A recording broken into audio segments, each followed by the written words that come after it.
Hey guys, it's been a week from hell. I won't lie. I want to get right to it. So, if you remember last week, the first week of June, I finished about a little over $3,000 in the green, net profits.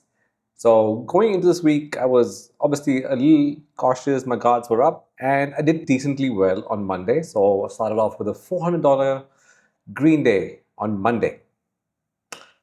And from Tuesday is when things just started derail pretty quick. Tuesday, I took that loss, about $2,100. And then Wednesday, I took a $4,500 loss. The worst part is it does not end there. So last week, I opened another account with a backup broker. So I was like, you know what? IB has been working really well for me. So I opened an account with this broker called Ocean One. They, I believe, are based in the Caribbean. I heard some nice things about them. And the best part was they do not require a 25K minimum deposit. So there is no PDT rule where Ocean One is concerned because they're not based in the US. So I was like, you know what, let me test them out. I've been with IB for so long. So I deposited $1,500 in that account with Ocean One, and they work with DAS. I haven't used DAS before, so over this last weekend, I just played around with DAS on a very basic level, set up some hotkeys here and there, understood how to locate shares if I was interested in shorting some stocks, and I came into this week. So Monday was fine. I actually made $143 on my Ocean account. And then Tuesday, guys. So this is what happened. If you remember that screenshot I just showed you from IB where I took a loss on ticker MEGL, I took a monster loss again on that same stock on Tuesday on Ocean. And my account went negative, guys. Negative. I was so baffled. I could not believe while this was unfolding in front of me, I was running around like a headless chicken, I'll be honest, because I was unable to exit. I had no clue that Ocean lets your account go into negative in pre-market, and none of those panic buttons or hotkeys work pre-market. And I was like, dude. So I had $1,600 in that account on Tuesday morning. And after that trade on MEGL, my equity was negative $1,700 and I owed them money, which I obviously paid them because I was freaking out. I, in fact, dropped them an email even before they reached out to me. So at this point, I lost pretty much $10,000, guys, in 2 days. And it's been tough. I've taken much bigger losses in a single day previously, but this time it just hits different because I've not only given up the fire start I had to this month, but I've also given up at this point even 60% of my profits from May because I did over $10,000 in net profits in May. So that's how the week has transpired at this point, guys. So let's jump into trader view because as painful as it is to relive those losing trades, I have to obviously give you a lowdown on what happened on MEGL, ticker OKLO, and BMR as well. So let's jump into trader view, and after that, I'll discuss what my plans are moving forward. So guys, within trader view, let's start with my trades on MEGL first because that's where I took the most amount of losses. So MEGL on Tuesday, June 10th, started this little move here at 6 a.m. In fact, I made some money on this rejection here of 173.75. So that gave me some confidence that I'm reading it pretty well. So around 6:30, when it started moving again, I thought I'm going to see a rejection of 170 again. And so I added here. This thing shows a little weakness. So obviously I'm not taking profit yet or I'm not doing anything as it's moving up. And that's my first mistake right there, guys. So it's broken its previous high of 173. It's going up and I'm adding heavily. I'm in with about a little over 3,000 shares.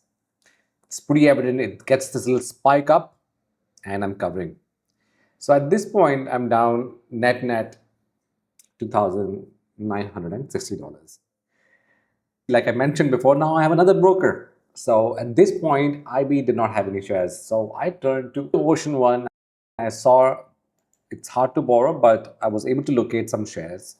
Right idea, guys. Okay, let's call a spade a spade. Right idea. I located some shares. The mistake I made, I went full size. So I located close to 4,000 shares, knowing that my account at that point only had $1,600. So if you see my tag, that this trade here happened on Ocean. So instead of waiting, I should have had a little more self-awareness of just what's going on, what time of the day it is, because this move, like I said, started at 6 a.m. I've taken a loss by 636, 640. I've taken a loss in IB for close to $3,000. I should have at least waited. So this is where I covered in IB on that loss. I added heavily, guys, on this rejection here, and I'm in full size. And like I mentioned, I haven't used DAST ever before. I've only used it for a few hours at this point over the last 3 days and the weekend. This thing starts ripping higher, man. I mean, going into like 7, it first does a little rip here, comes back. So at this point, it's coming close to my average. I did not do anything. I just waited thinking it's going to flush. It again starts going up, guys. And I, at this point, was in negative equity in Ocean One. Absolutely devastating. I was hitting buttons like a lunatic. I don't know what I was doing in terms of trying to get out of this position, but whatever happened happened pretty late, and I covered here, and I took a $3,300 loss there on MEGL in both accounts. That's just Ocean One, the loss on it. So I pretty much took what, 3,000 there. So yeah, about a little over $6,300 loss on this one ticker this week. Then my other big loss was on OKLO. It's a bit of a larger float stock. Again, they had news on June 11th. I've traded this one before and I've had some pretty good reads on it. Again, guys, this thing of previous experience with the stock and you've been trade on it. So here, around 10 a.m., I add short, average up, take profit. So I'm up $156 at this point. So I'm like, you know what? I think it's going to go up again because my last experience with this stock tells me that it again goes up. And it did. And again, I added, it did go up. I could have taken some profit here, guys. This part here is when I was still green. And then it starts grinding higher. Guys, literally grinding higher. Every little dip, we're again on a 1-minute chart, every dip on this 9-day moving average kept getting bought up. Even when it went below, right back up. And just with, so that's total number of shares traded. So just with 850 shares, I took a $3,500 loss on OKLO. So painful, guys. All that progress I had made earlier this month and from May, I not only lost a good chunk, but I dipped into May as well. And my last trade, this was again on June 11th on BMR. They had come up with some news about, I think it had something to do with NVIDIA. They always have some news catalysts that involve NVIDIA from my experience with the stock. I traded total 27,000 shares on it, close to 28,000 to be honest. And long, short, I think mostly short. Again, got fooled. This ties back into my point, guys, how choppy action has been in the last 1 week. So pretty much, I think starting 5th June or 6th June, which was last Friday, when we started seeing this action again.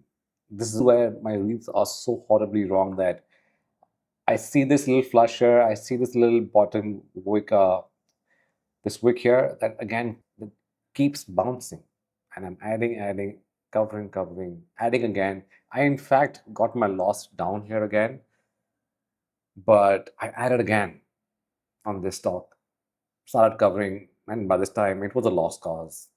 Lost $1,700 on this stock, BMR. So guys, that's the recap of my losing trades from this week. So coming to the plan moving forward, guys. So like I said, this time this loss hits different because I had made great progress in the last 3, 4, 5 months from the beginning of 2025.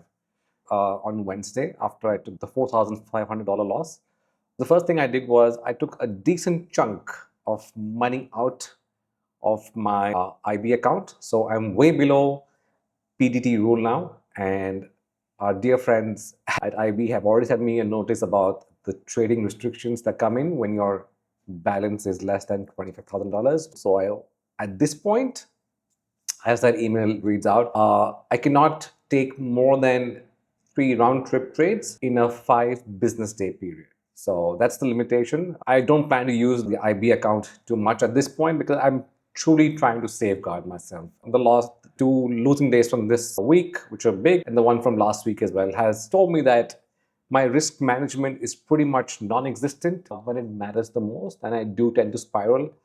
As much as I thought that I had that problem behind me, but it's resurfaced again with a vengeance, and I need to acknowledge that and get back to basics again. So IB is out of the question right now. I mean, trading on IB. Only when I'm had that little window of those 3 trades, I might take them, I might not, I don't know yet. I plan to use my Oceans account for now once I have the guardrails set up of those max loss limits so I can not face that negative equity issue again. I have about a little over $1,000 in that account after I paid Ocean from that negative balance issue that happened earlier this week. So I'm going to learn DAS a little more intimately, for a better lack of terms. So I have a better understanding of the hotkeys, how to use them, and just manage my account better and probably grow that account. It's not a small account challenge by any means. I just want to prove to myself that I'm capable of handling a $1,000 account before I move back to IB again with a much larger account. So that's the plan, guys. It's painful, but we need to move on. As traders, we'll have to learn our lessons. That's what I said even last week. But here I am saying the same thing again. But I can't help it, guys. I'm human. I make some mistakes repeatedly, but I hope to overcome this little hump on my day trading journey. And I will keep you guys posted. Until my next video, guys.